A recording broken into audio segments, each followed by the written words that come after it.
নমস্কার বন্ধুরা, রয়্যাল কিচেনে আপনাদের সবাইকে স্বাগতম।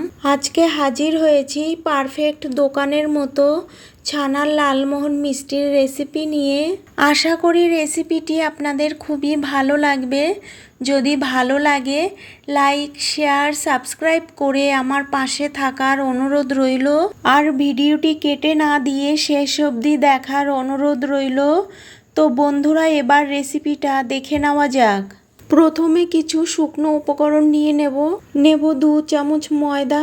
এবার এর মধ্যে দেব 2 চামচ গুঁড়ো দুধ। লালমোহন মিষ্টি বানাতে গুঁড়ো দুধটা অবশ্যই করে দিতে হবে। দেব 2 চিমটে বেকিং পাউডার।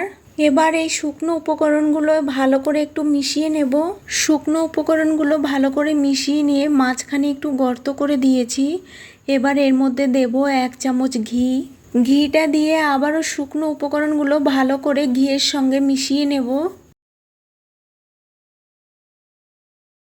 শুকনো উপকরণগুলো ভালো করে মিশিয়ে নিয়েছি। এবার এক সাইডে রেখে দেব। এখানে আমি 200 গ্রাম মতো ছানা নিয়েছি। আর ছানাটা আমি নিজেই তৈরি করে নিয়েছি। ছানা কিভাবে কাটাবেন, ছানা কাটানোর ভিডিও আমার চ্যানেলে আগে থেকে দেওয়া আছে, আপনারা চাইলে দেখে নিতে পারেন। 3 মিনিট মতো ছানাটা মেখে নিয়েছি। এবার শুকনো উপকরণগুলোই ছানার মধ্যে দিয়ে দেব। ছানার মধ্যে শুকনো উপকরণগুলো দিয়ে আরও 2 মিনিট মতো মেখে নেব। ছানাটা আমার মাখা হয়ে গেছে। ছানাটা মাখতে আমার 5 মিনিট মতো সময় লেগেছে। এবার একটা সুতির কাপড় দিয়ে ছানাটা ঢেকে রেখে শিরা তৈরি করে নেব। শিরা তৈরি করার জন্য এই পাত্রের মধ্যে দিয়ে দেব 1 কাপ চিনি। পরিমাণে 350 গ্রাম মতো আছে।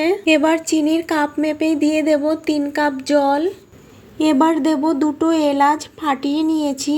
এবার অনবরত নেড়ে গ্যাস মিডিয়ামে রেখে চিনি গলিয়ে নেব। চিনি গলে শিরা ফুটে উঠেছে। এইভাবে শিরাটা 4-5 মিনিট মতো জাল করে নেব।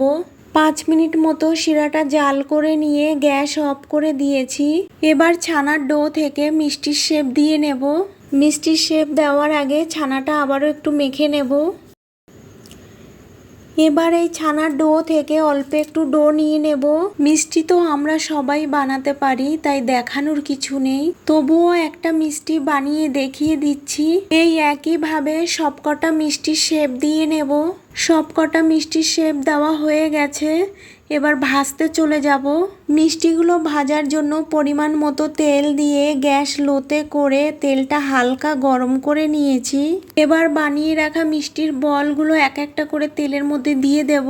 তেলটা খুব বেশি গরম করা যাবে না, তাহলে মিষ্টিগুলো তেলের মধ্যে দেওয়ার সাথে সাথে মিষ্টিগুলো ওপর থেকে পুড়ে ভেতরে কাঁচা থেকে যাবে।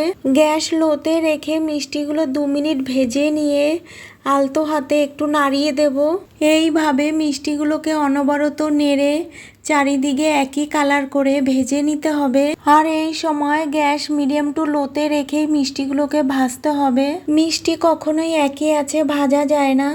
প্রথমে লো গ্যাসে, তারপরে মিডিয়াম টু লোতে করে, তারপরে আবার মিডিয়ামে করে মিষ্টিগুলো ভাজতে হবে।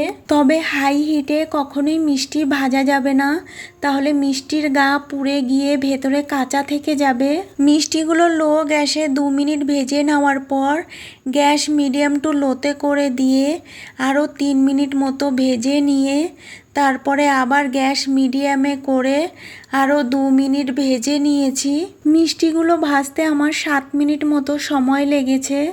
এবার মিষ্টিগুলোকে তেল ছেঁকে তুলে নেব। মিষ্টিগুলোকে তেল ছেঁকে তুলে নিয়ে 2 মিনিট মতো ঠান্ডা করে নেব। এবার এদিকে শিরাটা ঠান্ডা হয়ে গেছিল, তাই আবারও একটু শিরাটা হালকা গরম করে নিয়েছি। আর এদিকে ভেজে রাখা মিষ্টিটা 2 মিনিট ঠান্ডা করে নেওয়ার পর শিরার মধ্যে দিয়ে দিলাম। মিষ্টিগুলো শিরার মধ্যে দিয়ে ভালো করে একটু নাড়িয়ে দেব। এবার ঢাকা দিয়ে 2-3 ঘন্টা মতো রেখে দেব। এতে করে মিষ্টির ভেতরে শিরাটা ভালোভাবে ঢুকে যাবে। 3 ঘন্টা পর ঢাকাটা তুলে নেব। দেখুন মিষ্টিগুলো কত সুন্দর শিরা খেয়ে ডাবল হয়ে গেছে। এবার মিষ্টিগুলোকে একটি প্লেটে পরিবেশন করে নেব। এইভাবে লালমোহন মিষ্টি বাড়িতে বানিয়ে খেলে আশা করি আর দোকান থেকে কিনতে হবে না। এবার একটা মিষ্টি কেটে আপনাদেরকে দেখিয়ে দিচ্ছি। দেখুন মিষ্টিটা কত নরম আর রসালো হয়েছে। আর এই লালমোহন মিষ্টিটা খেতে যে এত টেস্টি হয়েছে আপনাদের বলে বোঝাতে পারবো না। এইভাবে বাড়িতে বানিয়ে খেয়ে কেমন লাগলো কমেন্ট বক্সে জানাতে একেবারেই ভুলবেন না। আর পাশে থাকা বেল আইকনটি ক্লিক করে রাখবেন, এতে করে যখনই কোনো নতুন ভিডিও আপলোড দেব সর্বপ্রথম আপনার মোবাইলে পৌঁছে যাবে। সবাই ভালো থাকবেন, সুস্থ থাকবেন।